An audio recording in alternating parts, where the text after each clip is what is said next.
Avinash institute of education में आप सभी का स्वागत है। मैं हूं अविनाश मिश्रा। आज के इस वीडियो में हम इतिहास का जो दूसरा पाठ है जिसका नाम है इतिहास लेखन भारतीय परंपरा, इसके बारे में अच्छे से अध्ययन करेंगे। इस चैप्टर को मैंने कंप्लीट करने के लिए 3 पार्ट में वीडियो बनाया है, तो पार्ट 1 है, पार्ट 2 और पार्ट 3 भी आपको बहुत जल्द मिल जाएगा। अध्याय का नाम है इतिहास लेखन भारतीय परंपरा। इस अध्याय में हम देखेंगे कि भारत में किस प्रकार इतिहास लिखा जाने लगा। सबसे पहले मैं आपको बता दूं कि इतिहास को समय के अनुसार 3 कालखंडों में बांटा गया है। इतिहास को समय के अनुसार 3 अलग अलग भागों में बांटा गया है: प्राचीन इतिहास, मध्ययुगीन इतिहास और आधुनिक इतिहास। समझ में आ गया? इतिहास लिखने के लिए हमें सबूतों की आवश्यकता होती है। जब तक हमें सबूत नहीं मिलता तब तक हम इतिहास नहीं लिख सकते हैं। सबूत किस प्रकार होता है? सबूत के 3 प्रकार होते हैं। पहला होता है लिखित, दूसरा होता है भौतिक और तीसरा होता है मौखिक। ये तीनों क्या होते हैं पहले आप इसको समझ लो, फिर मैं आपको चैप्टर समझाता हूँ। मान लेते हैं आप एक राजा हैं, कहीं पे आप युद्ध करने जाते हैं। युद्ध करने के बाद जब आपके बारे में कोई लिख देता है कि हाँ आप राजा हो, आप ये युद्ध लड़ाई लड़े थे, तो उसे क्या कहा जाएगा? लिखित साधन कहा जाएगा। और मान लेते हैं कि आप युद्ध में लड़ने गए, आपके पास बहुत तलवार थे, तलवार के साथ साथ आप जो भी लड़ाइयाँ लड़ने के लिए औजार यूज करते थे वो भी आपके पास थे, आपका रथ था। तो ये सभी चीज़ें भौतिक साधन में आती हैं और आपके बारे में लोग कहानियों के रूप में आने वाली पीढ़ी को बताते हैं, तो उसे मौखिक साधन कहा जाता है। तो आइए लेक्चर को समझते हैं और अच्छे से एक एक वर्ड, एक एक लाइन को समझने की कोशिश करते हैं। पहला है प्राचीन काल का इतिहास लेखन। सबसे पहले हम देखेंगे कि प्राचीन काल में इतिहास किस प्रकार लिखी जाती थी।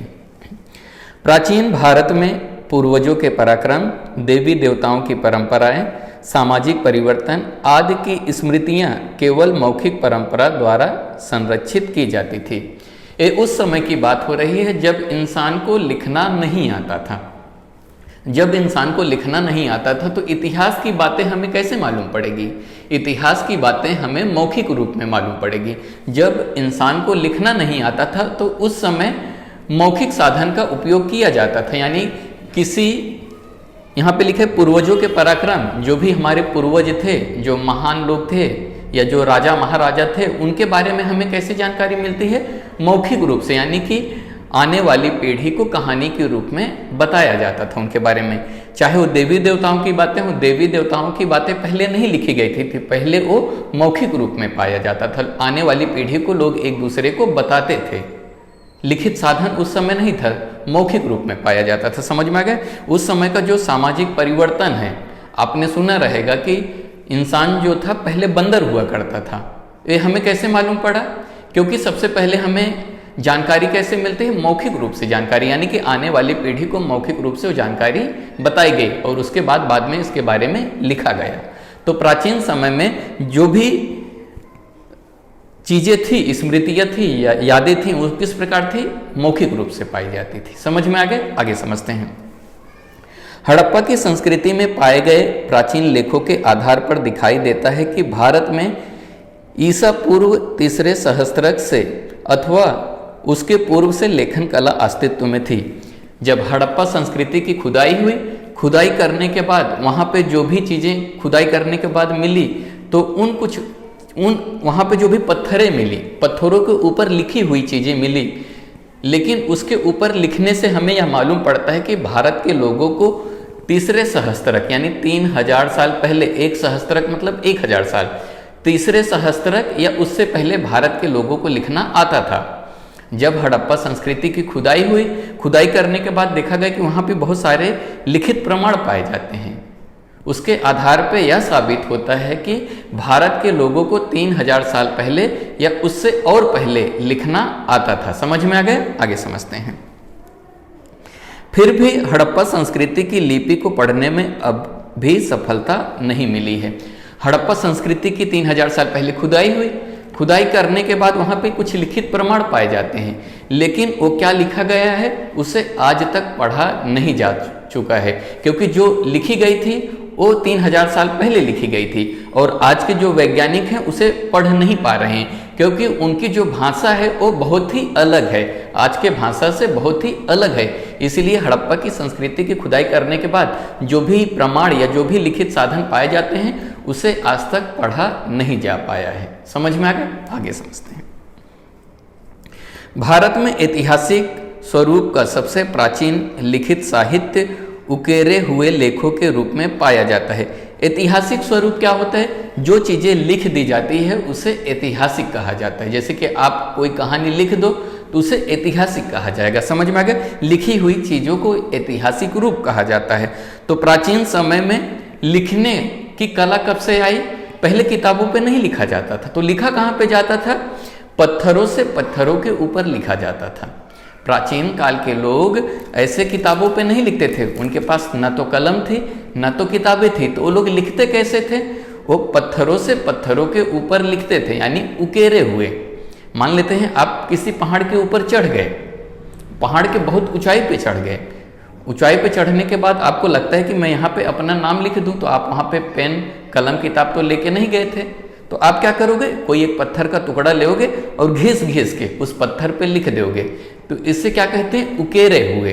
तो प्राचीन समय में जो भी लिखावट पाई जाती हैं वो उकेरे हुई पाई जाती हैं। उकेरे हुई यानी पत्थरों से पत्थरों पर लिखी हुई पाई जाती हैं। समझ में आ गया? तो लिखने की शुरुआत कैसी हुई थी भारत में? पत्थरों से पत्थरों के ऊपर लिखने की शुरुआत हुई थी। आगे समझते हैं। इन लेखों का प्रारंभ मौर्य सम्राट अशोक की कालावधि में अर्थात ईसा पूर्व 3री शताब्दी से होता है। एक भारत में महान राजा हुआ करते थे, उन राजा का नाम है अशोक, जो कि चंद्रगुप्त मौर्य के बेटे थे। अशोक ने क्या किया? अपने बारे में या अपने साम्राज्य के बारे में लिखवाया। तो किस प्रकार लिखवाया उन्होंने? उकेरे हुए, यानी कि पत्थरों से पत्थरों के ऊपर लिखवाया। फिर उन्होंने बड़े बड़े पिल्लर बनवाए, पत्थर के बड़े बड़े स्तंभ बनवाए, और उन स्तंभों के ऊपर पत्थरों से उन्होंने उस समय की जानकारी लिखवाई। समझ में आ गया? 3रे शताब्दी में एक महान राजा हुआ करते थे और राजा का नाम था सम्राट अशोक। उन्होंने क्या किया? बहुत सारे स्तंभ बनवाए और बहुत सारे पत्थरों पे उकेरे हुए स्वरूप में लिखवाया, यानी कि उस समय किताब कापी थी नहीं, तो उन्होंने क्या किया? पत्थरों से पत्थरों के ऊपर लिखवाया। समझ में आ गया? इसको यहाँ पे समझो आप। सम्राट अशोक के उकेरे हुए लेख प्रशस्त्रों, प्रशस्त्रों मतलब पत्थरों, और पत्थरों के स्तंभों पर उकेरे गए। सम्राट अशोक, जो राजा अशोक थे, सम्राट का मतलब होता है राजा, राजा ने क्या किया? अपने समय की जानकारी पत्थरों के ऊपर लिखवाया। समझ में आ गया? आगे समझो।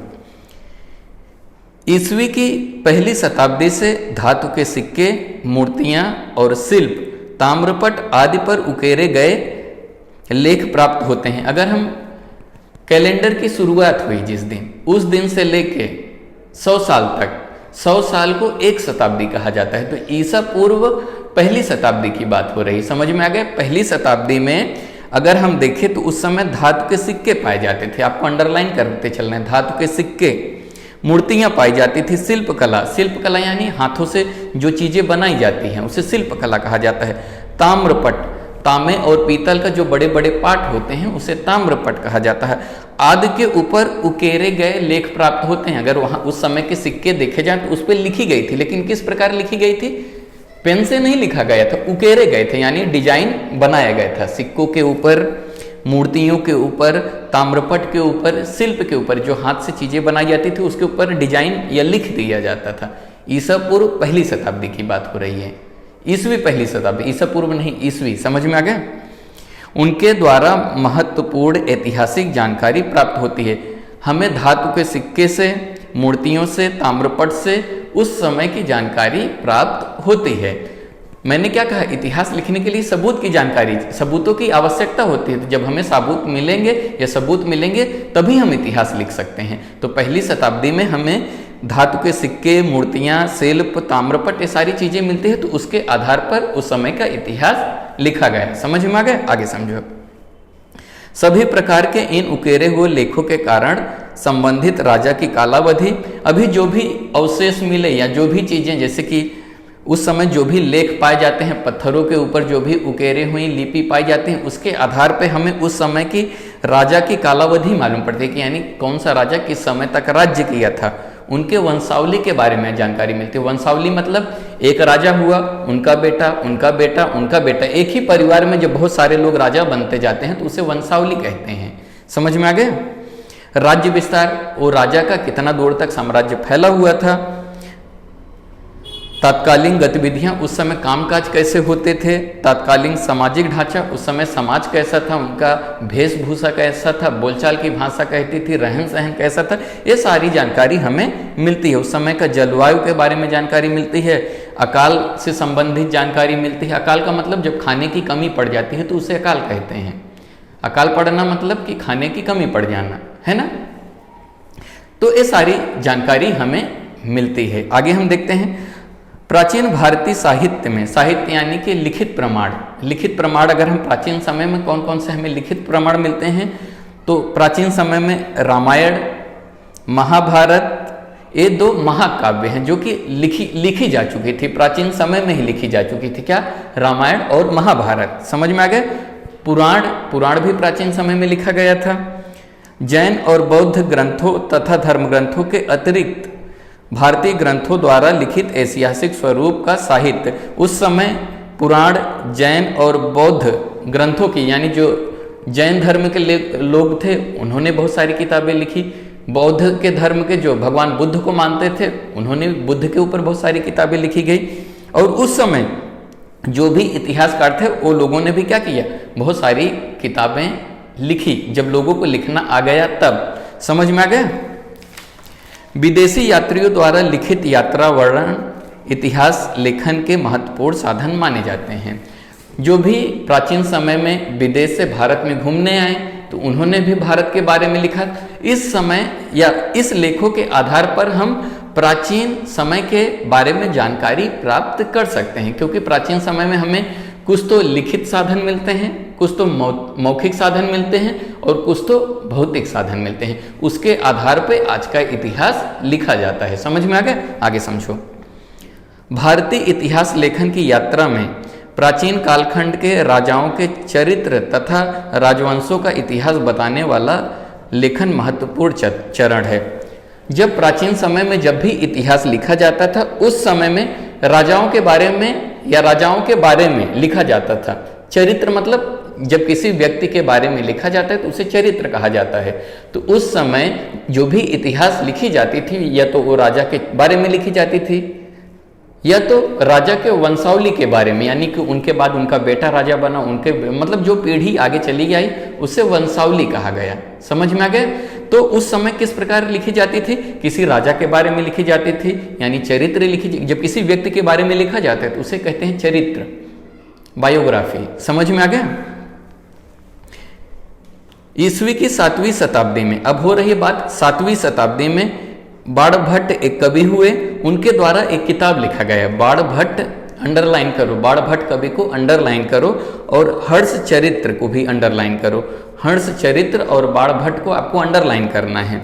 बाणभट्ट कवि ने एक किताब लिखा। कौन सा किताब? हर्ष चरित्र।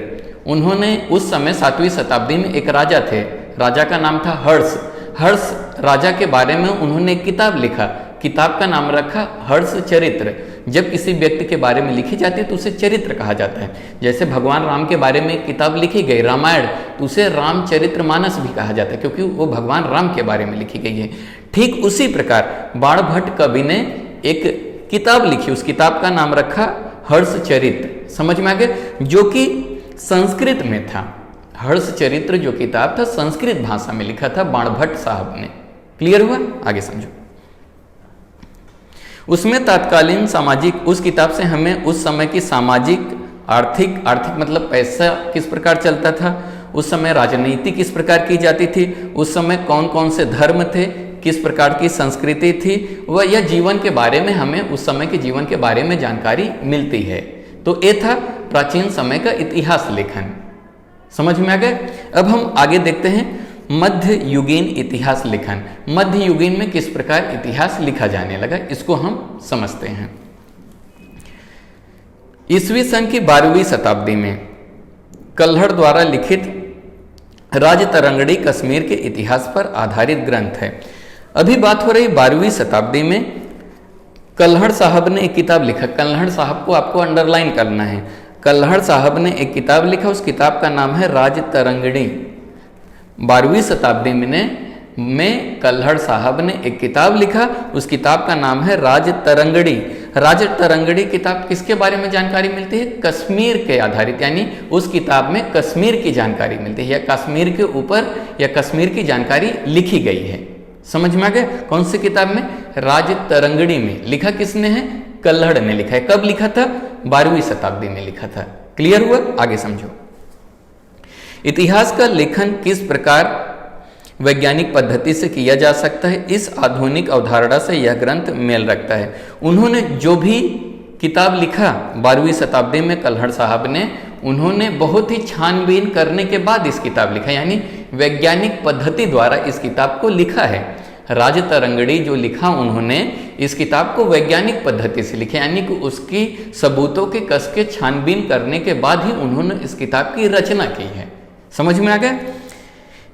इसमें अनेक उकेरे हुए लेखों, सिक्कों, प्राचीन वस्तुओं के अवशेषों, राजवंशों के अधिकृत विवरण, अंकन और स्थानीय परंपराओं जैसे साधनों का विश्लेषणात्मक अध्ययन करके मैंने इस ग्रंथ की रचना की है, ऐसा उल्लेख कल्हड़ ने इस ग्रंथ में किया है। कल्हड़ साहब खुद बता रहे हैं कि मैंने राज तरंगिणी लिखने के लिए वैज्ञानिक पद्धति का उपयोग किया है, यानी कि जब कश्मीर की मैं किताब लिख रहा था, या कश्मीर के बारे में जब मैंने लिख रहा था, तो उस समय के जो भी हमें लेख मिलते हैं, या प्राचीन सिक्के मिलते हैं, या वस्तुओं के अवशेष जो भी मिलते हैं, या उस समय राजवंशों की जो जानकारी मिलती है, उसकी कस के छानबीन करने के बाद ही मैंने इस किताब को लिखा है। ऐसा खुद कल्हड़ साहब अपनी किताब में बताते हैं। समझ में आ गया? अगला पैराग्राफ हम समझते हैं। मध्ययुगीन भारत में मुस्लिम शासनकर्ताओं के दरबार में इतिहासकार थे।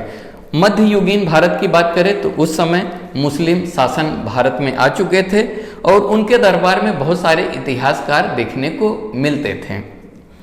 उनके इतिहास लेखन पर अरबी और फारसी इतिहास लेखन की परंपरा का प्रभाव दिखाई देता है।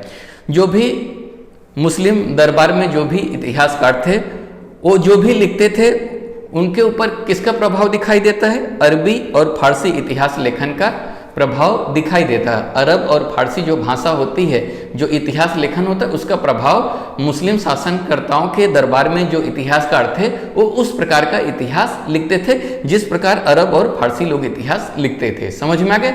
समझते चलो, ठीक है? ध्यान दो, ध्यान देना है। आगे समझो। मध्ययुगीन मुस्लिम इतिहासकारों में जियायुद्दीन बर्नी को अंडरलाइन करना है। जियायुद्दीन बर्नी महत्वपूर्ण इतिहासकार माना जाता है। जितने भी मध्ययुगीन कालखंड में मुस्लिम शासक के दरबार में जितने भी इतिहासकार थे, उन सभी इतिहासकारों में सबसे इम्पोर्टेंट या सबसे विशेष या जो सबसे महत्वपूर्ण माने जाते हैं, वो माने जाते हैं जियायुद्दीन बर्नी। समझ में आ गया? जियायुद्दीन बर्नी को अंडरलाइन कर लो।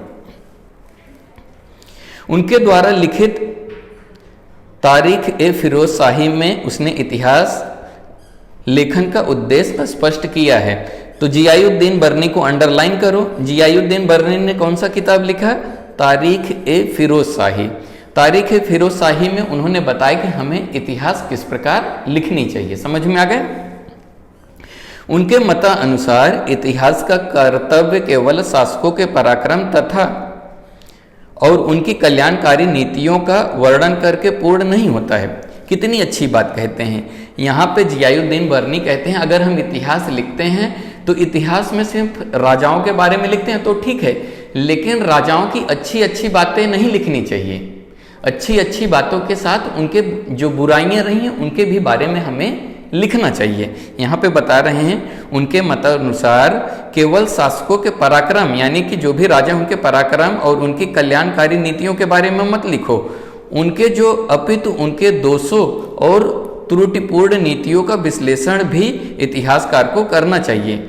यहाँ पे जियायुद्दीन बर्नी बताते हैं, उन्होंने किताब लिखा तारीख-ए-फिरोज शाही, उसमें बताते हैं कि इतिहास लिखते समय इतिहासकार को राजा महाराजा की सिर्फ तारीफ नहीं लिखनी चाहिए या कल्याणकारी नीतियों के बारे में नहीं लिखना चाहिए, उसके साथ साथ राजा के अंदर जो बुराइयां थी वो भी लिखनी चाहिए। बहुत सही बात बता रहे हैं, ये जरूरी है।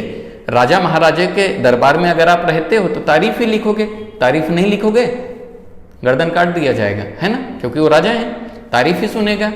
तो बहुत अच्छी बात कहते हैं जियाउद्दीन बर्नी कहते हैं कि जब भी हम किसी व्यक्ति के बारे में लिखते हैं उनके अच्छाइयों के साथ साथ उनके बुराइयों के भी बारे में हमें लिखना चाहिए, तभी इतिहास पूरा माना जाएगा। आगे समझते हैं। यही नहीं बल्कि संबंधित कालखंड के विद्वान व्यक्तियों के, कितनी अच्छी बात कह रहे हैं, बोलते हैं कि इतिहास में हमें उस समय के जो विद्वान व्यक्ति थे उनके भी बारे में लिखना चाहिए, अध्ययनकर्ताओं के बारे में, किस प्रकार के लोग पढ़ाई करते थे उसके भी बारे में हमें लिखना चाहिए इतिहास में, साहित्यकारों के बारे में, उस समय कौन कौन से लेखक थे, साहित्यकार कौन कौन से थे जो किताब लिखते थे उनके भी बारे में लिखा जाना चाहिए इतिहास में, संतों के बारे में भी लिखा जाना चाहिए इतिहास में, सांस्कृतिक जीवन किस प्रकार है वो भी हमें इतिहास में लिखनी चाहिए। ऐसा कौन कह रहा है? ऐसा जियाउद्दीन बर्नी कह रहे हैं, बहुत ही अच्छी बात कह रहे हैं। ठीक है, बर्नी की इस विचारधारा के कारण इतिहास लेखन की व्याप्ति को आधुनिक विस्तार प्राप्त हुआ। जब जियाउद्दीन बर्नी ने इस प्रकार इतिहास लिखा और इतिहास में इन सारी बातों का समावेश किया, इसीलिए मुस्लिम शासनकर्ताओं में जितने भी इतिहासकार थे उसमें जो जियाउद्दीन बर्नी थे सबसे महत्वपूर्ण माने जाते हैं। समझ में आ गए?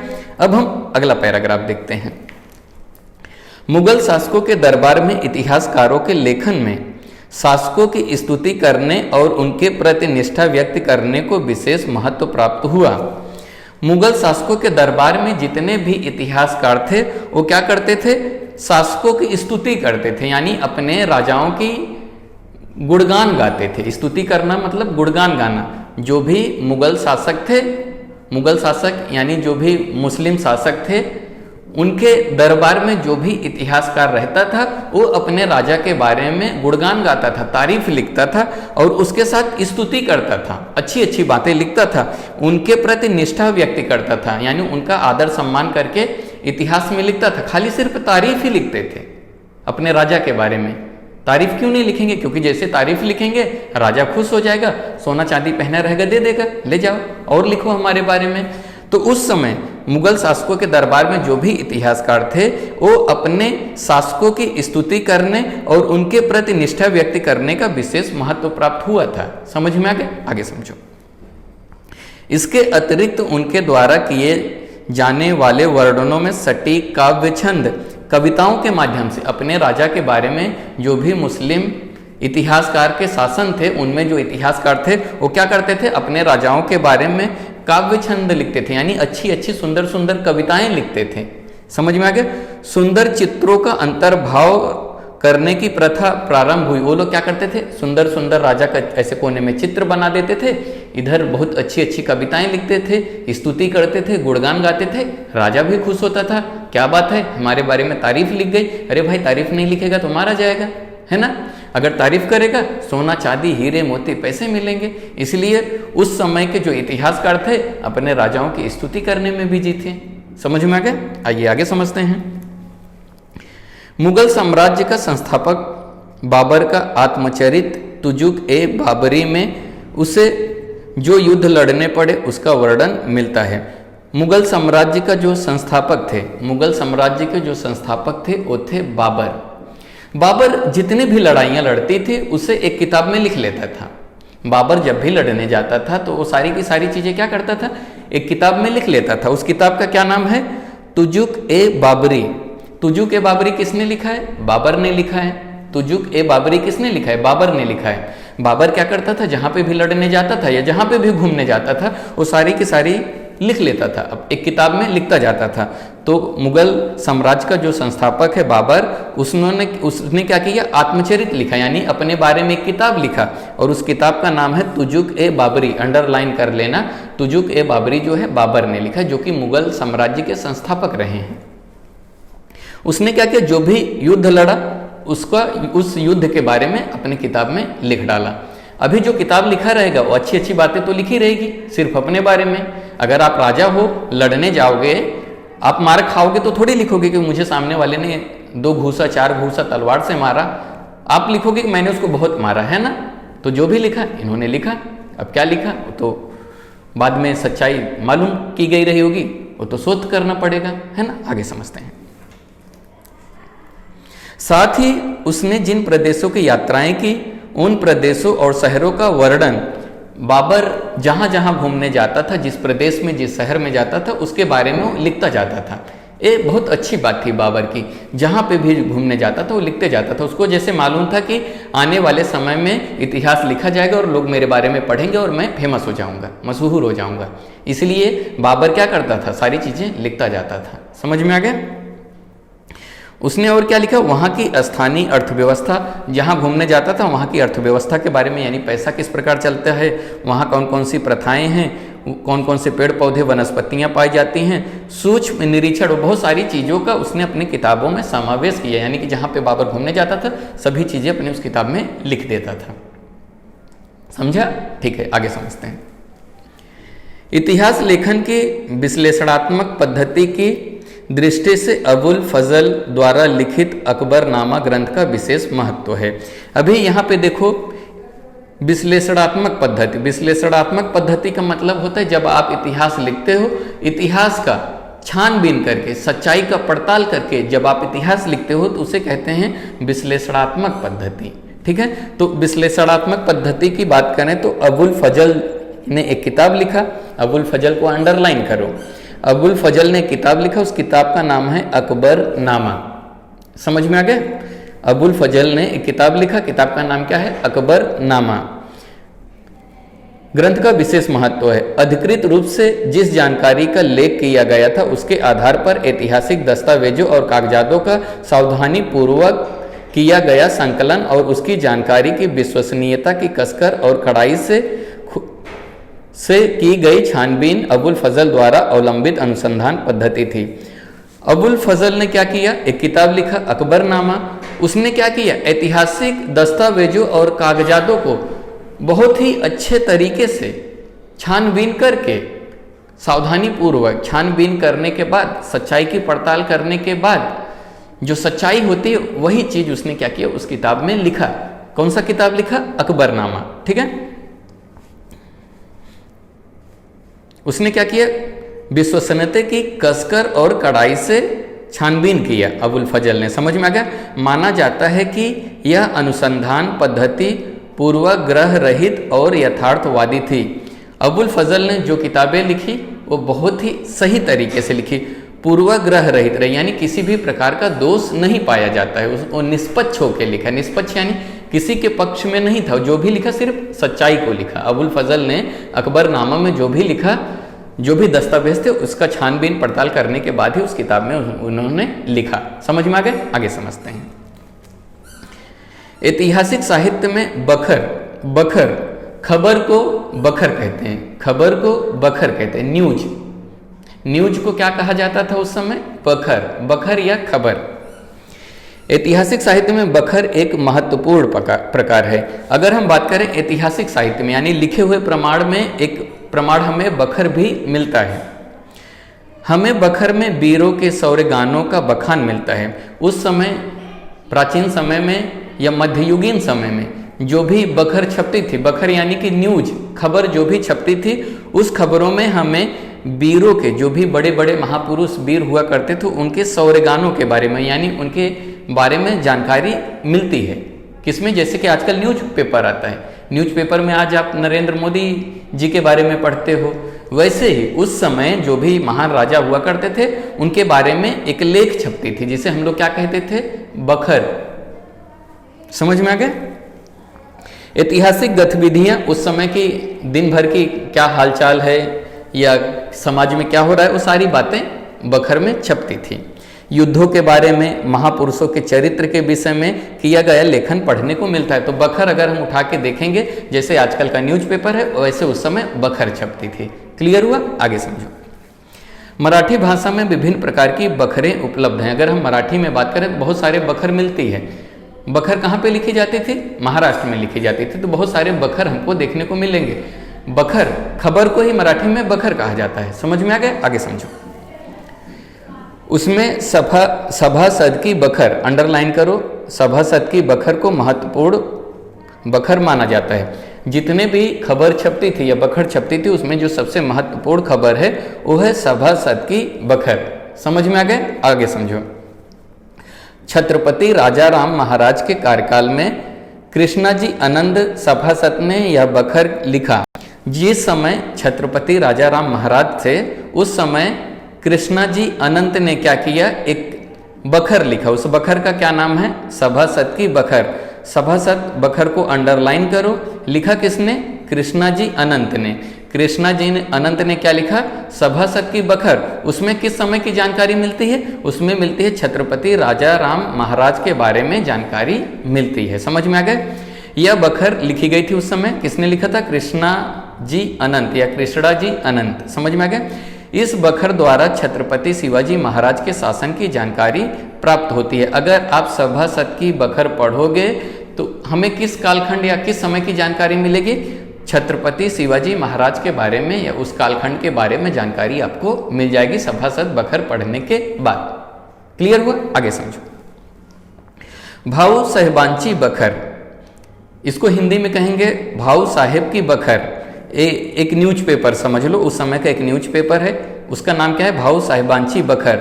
इसमें क्या छपती थी, तो इसमें पानीपत के युद्ध का वर्णन मिलता है। जो पानीपत में लड़ाई हुई मराठों के बीच और अब्दाली के बीच, पानीपत में तीसरी लड़ाई लड़ी गई, वो लड़ाई के बारे में किससे जानकारी हमें मिलती है, भाऊ साहिबांची बखर में। अगर भाऊ साहिबांची बखर पढ़ोगे, एक प्रकार का न्यूज़पेपर है, अगर वो पढ़ोगे तो जो पानीपत का युद्ध हुआ उसमें वो छापी जाती थी या वो चीजें भाऊ साहिबांची बखर में लिखी जाती थी। क्लियर हुआ, आगे समझो। इसी विषय पर आधारित पानीपतची बखर, तो यानी उस समय दो न्यूज़पेपर चलते थे, एक भाऊ साहिबांची बखर और दूसरी थी पानीपतची बखर, यानी पानीपत की बखर नामक स्वतंत्र बखर लिखी गई हैं। तो उस समय दो स्वतंत्र बखर लिखी गई, एक भाऊ साहिबांची बखर और एक पानीपतची बखर। ये दोनों में हमें पानीपत के युद्ध के बारे में जानकारी मिलती है, यानी पानीपत का जो युद्ध हुआ उसकी जानकारी किस में लिखी गई, भाऊ साहिबांची बखर में लिखी गई और पानीपतची बखर में लिखी गई। ठीक है, आगे और एक बखर देखने को मिलती है, होड़करांची कैफियत। होड़करांची कैफियत में किसके बारे में जानकारी मिलती है, तो जो होलकर घरानों के थे, जो होलकर घराने के जो उस समय लोग थे, होलकर एक जाति थे जो पेशवा या सरदार के रूप में हुआ करते थे। तो होलकर घराने क्या हुआ था, महाराष्ट्र को सुरक्षित करने के लिए, हिंदुओं को आत्मविश्वास या आत्मरक्षा के लिए वो लोग युद्ध करते थे। तो वो होलकर घराने की जानकारी हमें किस में देखने को मिलती है, होड़करांची कैफियत में देखने को मिलती है। इसमें होलकर घराने के जो जानकारी है होलकरांची कैफियत या होलकरों का विवरण में देखने को मिलता है। क्लियर हुआ, आगे समझो। बखरों के प्रकार होते हैं, बहुत सारे बखरों के प्रकार होते हैं। जैसे कि पहला होता है चरित्रात्मक। चरित्रात्मक यानी कि किसी एक व्यक्ति के बारे में लिखा जाए तो उसे चरित्र कहते हैं। वंशानुचरित्रात्मक, किसी वंश के बारे में, उनका बेटा उनका बेटा उनका बेटा, पीढ़ी दर पीढ़ी लिखा जाए। प्रसंग वर्णनात्मक, किसी घटना के बारे में लिखा जाए प्रसंग कहा जाएगा। पंथी, किसी विशेष जात के बारे में लिखा जाए या धर्म के बारे में लिखा जाए, पंथी हो गया। आत्मचरित्र पत्र, आत्मचरित्र यानी किसी राजा या किसी महान राजा के बारे में लिखा जाए। कैफियत थी, पौराणिक और राजनीतिक, ऐसे बहुत सारे अलग अलग बखरों के प्रकार पाए जाते थे। ठीक है, समझ में आ गए। अब हम आगे चर्चा करेंगे आधुनिक कालखंड का इतिहास लेखन और अंग्रेजों का इतिहास कालखंड। आधुनिक समय में भारत में अंग्रेज आ चुके थे, समझ में आ गए। अब अंग्रेजों ने भी इतिहास लिखा रहेगा, उनके बारे में हम देखते हैं। 20वीं शताब्दी में अंग्रेजों के शासनकाल में भारतीय पुरातत्व अध्ययन को प्रारंभ हुआ। 20वीं शताब्दी में भारत में अंग्रेज आ गए। अंग्रेजों के आने के बाद जो भारतीय पुरातत्व था, भारतीय पुरातत्व क्या होता है, भारत में जो भी किताबें लिखी गई है, जिस जगह के बारे में लिखी गई है उस जगह की क्या हुआ, फिर से खोजबीन चालू कर दिया गया। जैसे कि अगर हम रामायण पढ़ते हैं, रामायण में अगर जानकारी लिखी गई है अयोध्या के बारे में, तो अयोध्या को क्या माना जाएगा, पुरातत्व। अयोध्या में जाके देखा जाएगा कि हाँ भगवान राम यहाँ पे रहते थे, तो अयोध्या देखने को मिलता है, अयोध्या के बारे में जानकारी। गौतम बुद्ध थे, कहाँ पे गए थे, सारनाथ में, वाराणसी के सारनाथ में, तो वहाँ पे जाके आप जानकारी। पुरातत्व मतलब जो पुराने मूर्तियाँ मिलती हैं, सिक्के मिलते हैं, अवशेष मिलते हैं, उसे हम लोग पुरातत्व कहते हैं। या जो भी इमारत मिलती है, भवन मिलता है, मूर्ति, जितने भी अवशेष पाए जाते हैं उसे हम लोग पुरातत्व कहते हैं। तो भारतीय पुरातत्व का अध्ययन फिर से किया जाने लगा। जब अंग्रेज लोग आए तो अंग्रेज लोगों ने क्या किया, भारत के बारे में फिर से खोजबीन या पड़ताल करना चालू कर दिया। ठीक है। भारतीय पुरातत्व सर्वेक्षण विभाग के प्रथम महानिदेशक अलेक्जेंडर कनिंघम थे। अंडरलाइन कर देना पूरा, भारतीय पुरातत्व सर्वेक्षण विभाग के प्रथम महानिदेशक अलेक्जेंडर कनिंघम थे। भारतीय पुरातत्व सर्वेक्षण विभाग बनाया गया जिसका काम था कि भारत के पुरातत्व की खुदाई करना, यानी कि जो भी अवशेष मिलते हैं, जो भी पुराने वस्तुएं हैं, उनके बारे में फिर से अध्ययन करना चाहिए।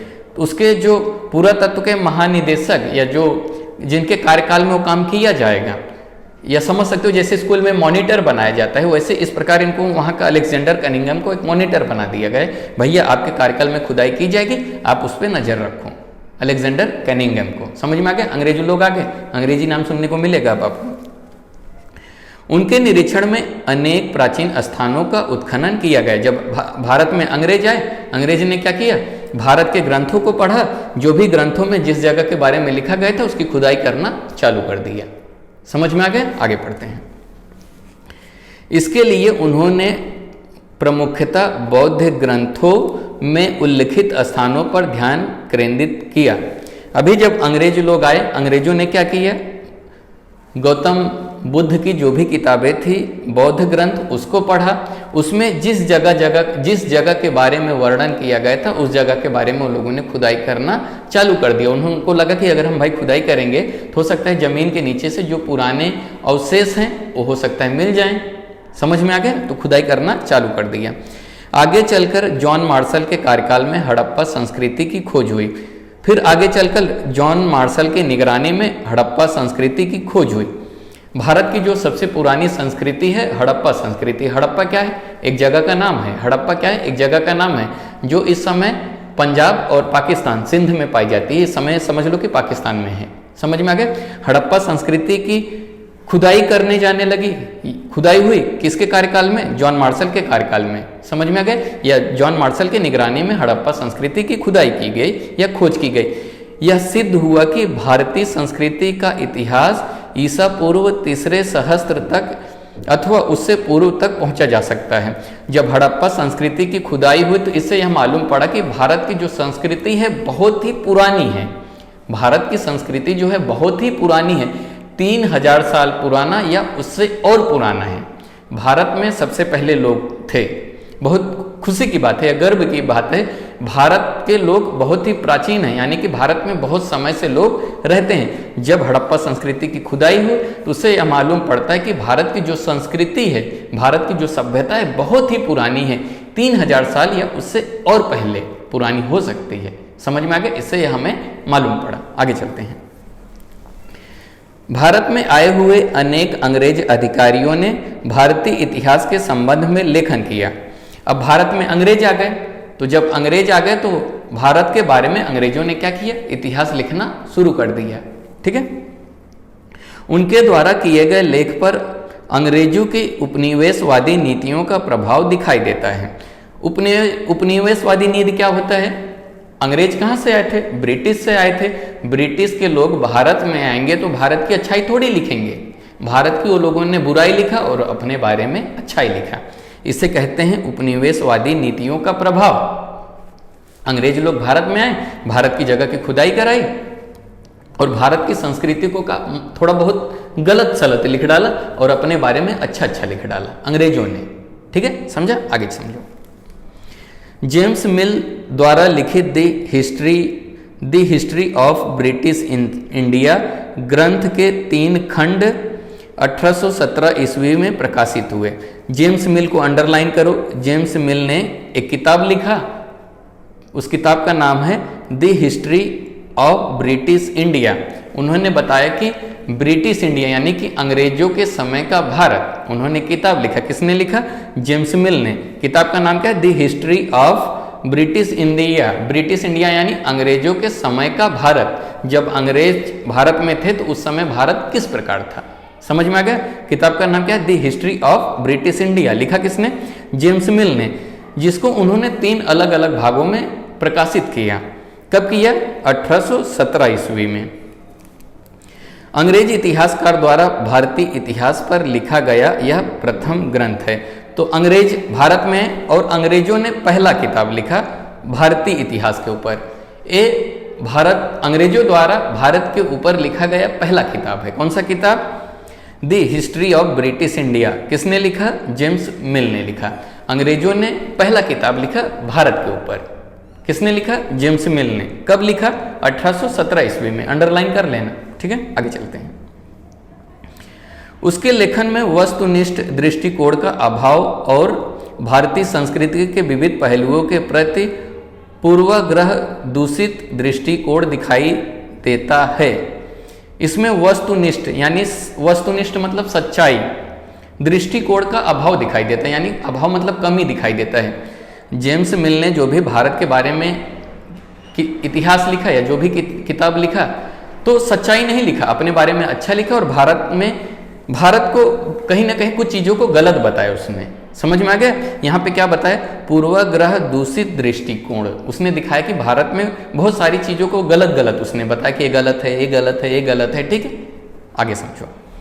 1841 ईस्वी में माउंट स्टुअर्ट एल्फिंस्टन ने द हिस्ट्री ऑफ इंडिया ग्रंथ लिखा। अब आ गया 1841 में। एक आदमी है, उनका नाम क्या है? अंग्रेज हैं, माउंट स्टुअर्ट एल्फिंस्टन। उन्होंने एक किताब लिखा, उस किताब का नाम क्या है? द हिस्ट्री ऑफ इंडिया ग्रंथ लिखा। समझ में आ गया? इनको अंडरलाइन करते चलो यहाँ से। माउंट स्टुअर्ट एल्फिंस्टन मुंबई के गवर्नर भी थे। जो माउंट स्टुअर्ट एल्फिंस्टन थे वो मुंबई के गवर्नर भी थे और उन्होंने एक किताब लिखा, उस किताब का नाम क्या है? The history of India. Clear हुआ? आगे समझते हैं। भारत के इतिहास में मराठी साम्राज्य के कालखंड को अत्यंत महत्वपूर्ण स्थान प्राप्त है। भारत के इतिहास में मराठा साम्राज्य भी बहुत ही महत्वपूर्ण माना जाता है, क्योंकि हमारे जो शिवाजी महाराज थे उन्होंने लगभग पूरा भारत जीत लिया था। समझ में आ गया? मराठी साम्राज्य का इतिहास लिखने वाले अंग्रेज अधिकारियों में जेम्स ग्रांट डफ का नाम महत्वपूर्ण है। तो अगर हम बात करें यहाँ पे अंग्रेज का एक अधिकारी था जिसने मराठों के बारे में इतिहास लिखा।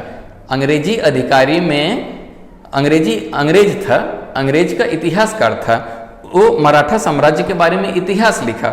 उस व्यक्ति का नाम क्या है? जेम्स ग्रांट डफ। जेम्स ग्रांट डफ ने मराठा इतिहास लिखा, यानी मराठा साम्राज्य का जो इतिहास है उसके बारे में उन्होंने लिखा, जो कि अंग्रेज था लेकिन मराठा साम्राज्य के बारे में उसने लिखा। क्लियर हुआ? किसने लिखा? क्या नाम है इसका? अंडरलाइन करते चलो। जेम्स ग्रांट डफ नाम है। उसने द हिस्ट्रीज ऑफ मराठा ग्रंथ लिखा। उसने क्या लिखा? किताब का नाम द हिस्ट्री ऑफ मराठा ग्रंथ, मराठास। किताब का नाम क्या है? अंडरलाइन करो, द हिस्ट्री ऑफ मराठास। यानी कि उन्होंने मराठों के बारे में किताब या हिस्ट्री लिखा, किताब लिखा। क्लियर हुआ? आगे समझो। इस ग्रंथ के 3 खंड हुए। उसने उस किताब को 3 अलग अलग खंड छपवाए। भारतीय संस्कृति और इतिहास को हीन मानने की प्रवृत्ति अंग्रेज अधिकारियों में पाई जाती है।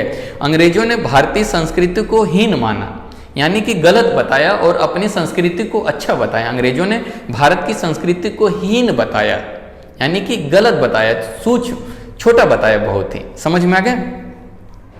यही प्रवृत्ति ग्रांट डफ के लेखन में भी स्पष्ट रूप से दिखाई देती है। ग्रांट डफ ने भी जो किताबें लिखे तो ऐसा नहीं बहुत अच्छा लिखा, वो भी क्या किया? भारत के बारे में बहुत ही अच्छा नहीं लिखा, बुराइयां ही बुराइयां लिखी, अच्छाई तो बहुत ही कम लिखा। अपने बारे में तारीफ लिखा, भारत के बारे में बुराइयां लिखी। ठीक है, आगे हम समझते हैं। ऐसी ही प्रवृत्ति राजस्थान का इतिहास लिखते समय कर्नल टॉड जैसे अधिकारी को लेखन में पाई जाती है। कर्नल टॉड को अंडरलाइन करना। कर्नल टॉड था, राजस्थान का इतिहास लिखा, वो भी राजस्थान के इतिहास में गलत चीजें ज्यादा लिखी, अच्छी चीजें कम लिखी। समझ में आ गया? विलियम विल्सन हंटर ने भारत का द्विखंडनात्मक इतिहास लिखा। अंडरलाइन करो, विलियम विल्सन हंटर भारत का द्विखंडन इतिहास लिखा। द्विखंडन मतलब अच्छाई और बुराई दोनों लिखा। अंडरलाइन करो, बहुत ही अच्छा आदमी है। विलियम विल्सन हंटर ने भारत का द्विखंडनात्मक इतिहास लिखा। उसमें हंटर की निष्पक्षता की प्रवृत्ति दिखाई देती है, यानी वो किसी पक्ष में नहीं था, वो अच्छाई भी लिखा, बुराई भी लिखा, जो सही था वही लिखा। क्लियर हुआ? आगे देखो। डफ के इस लेखन में पाए गए दोषों को 19वीं शताब्दी में नीलकंठ जनार्दन कीर्तने और वी का रजवाड़े ने उद्घाटित किया। जो भी डफ ने जो भी गलत लिखा था मराठों के बारे में, फिर आगे चलकर 19वीं शताब्दी में नीलकंठ जनार्दन कीर्तने और वी का रजवाड़े ने उसको सही किया। जो भी डफ ने गलत लिखा था उसको सुधार किया। तो आज के वीडियो में हम यहीं तक पढ़ेंगे, अगला पार्ट आपको बहुत जल्दी मिल जाएगा। वीडियो कैसा लगा कमेंट करके जरूर बताइए। वीडियो देखने के लिए धन्यवाद।